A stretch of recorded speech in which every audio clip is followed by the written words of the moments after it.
Over the years, we've been told that when you come into the United States, the first thing you're going to do is caregiving or CNA. That's what most people will tell you. Any new immigrant that come into this country, everyone advises the person, oh, go and do CNA, go and do caregiving. And I know you might be wondering, that's not for you, that's not something you want to do, or probably go and work in Amazon as a warehouse associate if you don't want to be a caregiver or CNA. I'm here to tell you in this video that there are so many other things you can do in healthcare apart from being a caregiver or a CNA. I'm not saying anything is bad about being a caregiver or CNA, but some people just don't want to do it. Now on this list, I have things that require little to no schooling. Some of these things I knew them earlier, some of them I did not. Like just during my research, I got to find out about them. I've been in this country for 2 years and I've done different jobs, most of them in healthcare, before I'm able to get my license to practice as a nurse. And I know so many other people are in this situation like this, where you come into the country, you have a profession back home, and then you're trying to get your documents together, your examination, especially for like doctors, pharmacies, nurses, or any other profession you are. So these are things that you can do with little to no schooling. Just your healthcare background from your country is enough to help you. Even if you don't have any healthcare background at all, most of these jobs will train you on the jobs. I bet you. My name is Success and I am a Nigerian trained registered nurse living and working in Phoenix, Arizona, United States. Now the first one on my list is behavioral health technician. Now this is one job that most people don't know about. Back home, even in this country, like most people don't know what behavioral health technicians are. So these are people that take care of drug and substance abuse patients that are being kept in a behavioral health facility. So it's a very, very good job. No stress, less stress, I tell you, because the population you're going to be taking care of is adult behavioral health. But one thing I'm also going to say is you have to have an idea of drug or substance abuse. And like I said, even if you don't even have an idea of it, you're going to be trained on the job. You're going to be trained on the job to be able to identify some mental illnesses and know how to take care of them, like schizophrenia, bipolar, and the rest of them. So there's always going to be training on the job. And this job typically pays about $30,000 to $47,000 a year. This is like a range of average across the United States. Now this amount will definitely vary by state, so I'm just like listing generally across the United States. So most of them just require a high school diploma or a GED. If you don't, they're going to employ you and train you. Okay, so this is one job you can do. So most of the things I'm saying, I'm going to be saying them from experience because I've done some of them. Like some of the jobs I'm going to be listing, I've either done some of them, or I know someone that did them, or I read about them. So that's for behavioral health tech. Then the next one I have on my list is registered behavioral therapist. Now this is like the behavioral health tech for children, but this is not drug or substance abuse children or children of parents who went to jail or anything. These are children who suffer from autism. This is basically autism. So they also called ABA therapist job, right? So this one you can actually start. Some places are going to employ you and train you, and you'll be able to get the certification to continue working, while some will require you to have the certification before coming. And this certification is just a 40 hours class. It's a 40 hours class that you will do online, and then you go to anywhere in your state to take the exam. So basically this 40 hours I'm saying is for Arizona. Again, every state can have their own requirements. So as I'm listing this job, all you have to do is just type it to the state that you are and check the requirements, or try to apply for jobs in your state. But for Arizona state, where I am, you basically have to have 40 hours of classroom, that's online coursework, and then you go take the certification exam, like the licensing exam, and then you become an RBT. So the average salary for this one across the United States again is $38,000 to $54,000. This is not even up to like a 2 months work or 3 months work. So if this is something you're interested in, definitely go check it out, okay? Another job I have on my list is PCT, which is Patient Care Tech. So this one is just like the CNAs, but mostly PCTs are hired in outpatient. That's the way I differentiate them, because most jobs are like PCT or CNA. Like some states classify them as the same, but in my state, the way I understand it to be is CNAs work at the bedside, like in the hospitals, in rehabilitation centers, and all that inpatient hands-on job stuff. But PCTs work in outpatient. That's the way I see it. So this one's basically depends on the outpatient setting you're working. What you're going to be doing is registering patients, taking their insurance, and sometimes they might ask you to check their vital signs. Like you're basically doing like a nurse assistant work at the same time being an admin, which is like registering patients. And then for this kind of settings, some of them don't require any certification. Once you get the job, they're going to train you on the job again, like I said, while some of them, especially when you're working in the hospital, require some form of certification. Either you're in nursing school and you've done like the first 6 months or the first 1 year of nursing school, you can apply to become a PCT or a CNA, and then some want you to like go to school for like, I think PCT coursework is about 2 to 3 months, right? So that's another job option. So the average salary for this one is 30,000 to 39,000 in the United States. Now this amount I'm stating is just based on what I saw online. Again, this amount varies state to state, facility to facility. People earn very high, some people can earn really low. So again, make your research. And then another job I'm going to be talking about is EMT. These ones are emergency medical technicians. So the job description of the EMT is they respond to emergency requests, just as the name sounds. Emergency medical technicians provide emergency medical care, provide basic life support as needed, and transport sick or injured patients to appropriate medical facility in accordance with the law. So for EMT in Arizona, it takes about 16 weeks. This can also vary from state to state, but at least this just gives you an idea of how long it's going to take. It's going to take you about 4 months to become an EMT, and the average salary is from 26,000 to 49,000. Okay, this also gives you an idea of how much they make. Some of them can also earn as high as $60,000. It depends on your state, it depends on how many hours you're putting in, your position, and different factors. Even being a travel EMT, I don't know if there's something like that, but yeah, like you can make more, you can make less depending on where you are. So another job I have on my list is the medical administrative assistant. So these ones are different from medical assistant. I'm also going to be talking about those ones.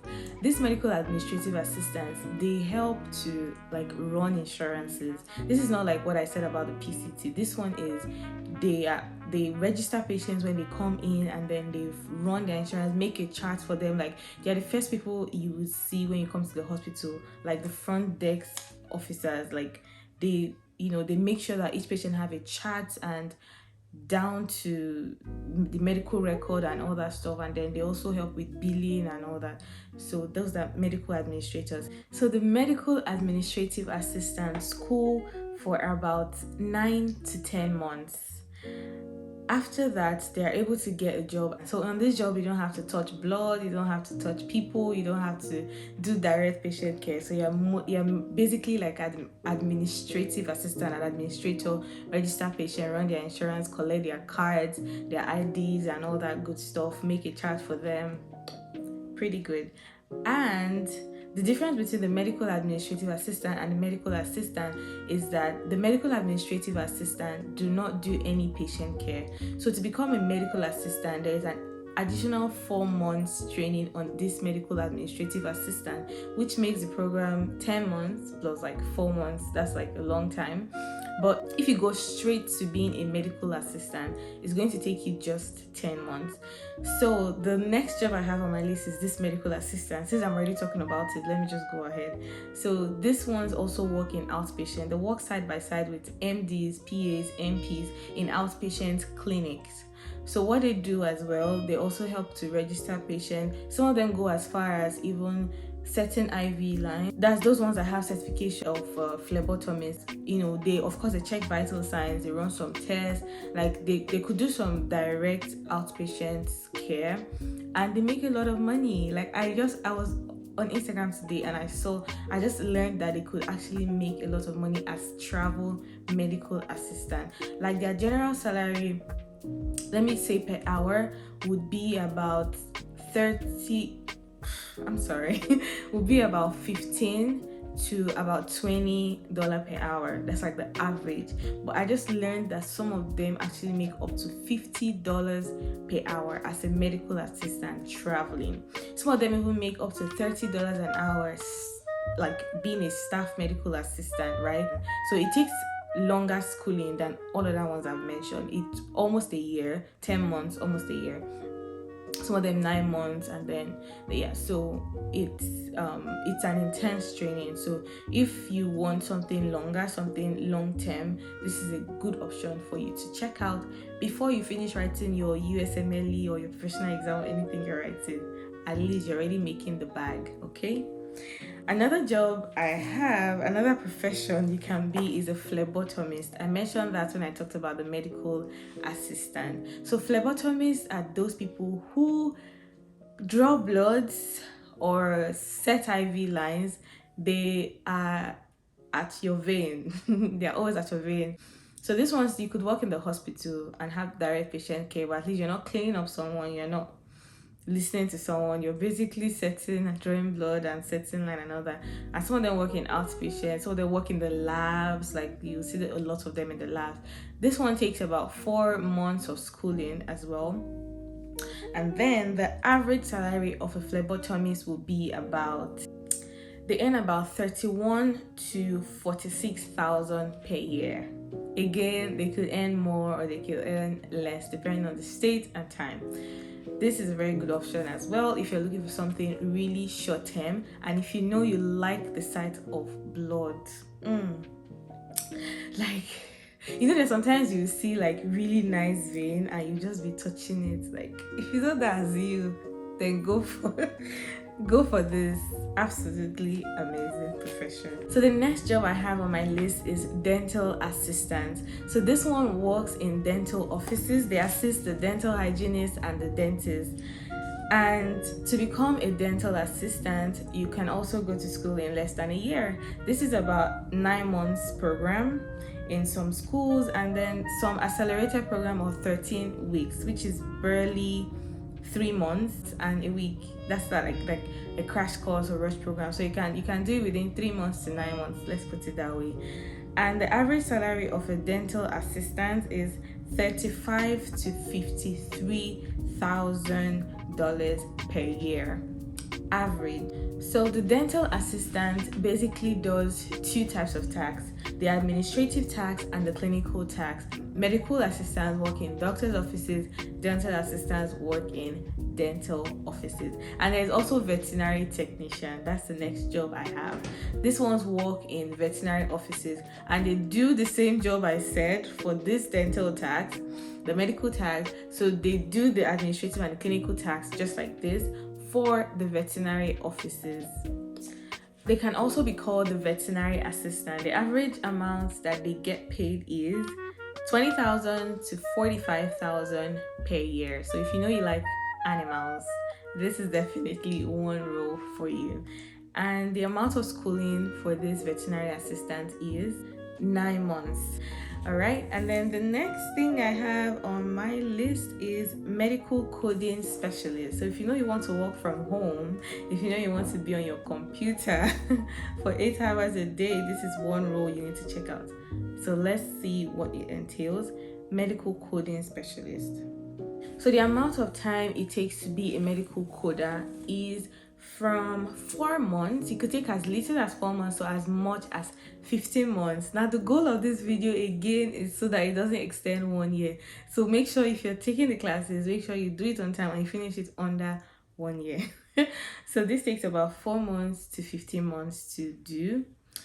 And what they do is basically coding and billing, just as the name says. So in the United States, there is health insurance. When you have health insurance, you're given a card, that like an identification card that has the number, group number, and the medical ID. When you go to the hospital for care, you give them this card and they're able to bill the insurance for the care you received in the hospital. So these medical coders and billers are the ones that help to do this billing for group homes, for hospitals, for clinics, or anywhere that basically needs to bill insurance or the government or whatever, or even to bill you. So they are the ones that code and do the whole billing stuff. So this is a very nice position as well, if this is something you'll be interested in. Now let's take a look at the salary. So they earn as little as 29,000 to as much as 50,000 or more. That's all on my list for other medical profession with little to no schooling you can do under a year. So another bonus point I need to give you before I close out this video is that while you're checking out jobs you can do in the medical field before getting your stuff together, definitely check out how much it costs for the schooling and how much you're going to be earning afterwards. That's another thing to put into consideration. If you come into this country as green card holder, if you're a citizen or you're a green card holder, it's definitely going to be easy for you to take some FAFSA loans, which is like federal government student aid, and when you start working you're able to pay back. While if you're not, then that's going to be difficult to deal with. So you definitely want to look at the jobs that require no schooling but you're going to earn something sustainable, or the jobs that require little amount of money for schooling and you're going to earn more. So just be wise in your decision making when it comes to picking out what profession you want to do. Thank you for watching this video, and tell me in the comment section if you like this video and if you want to see more of this kind of video. Alright, if you've not subscribed to my channel up to this point, I really don't know what you're waiting for. Just click the button and please just give this video a like and drop a comment in the comment section for me. I love you guys, and until I see you again next time, your partner in success. Bye.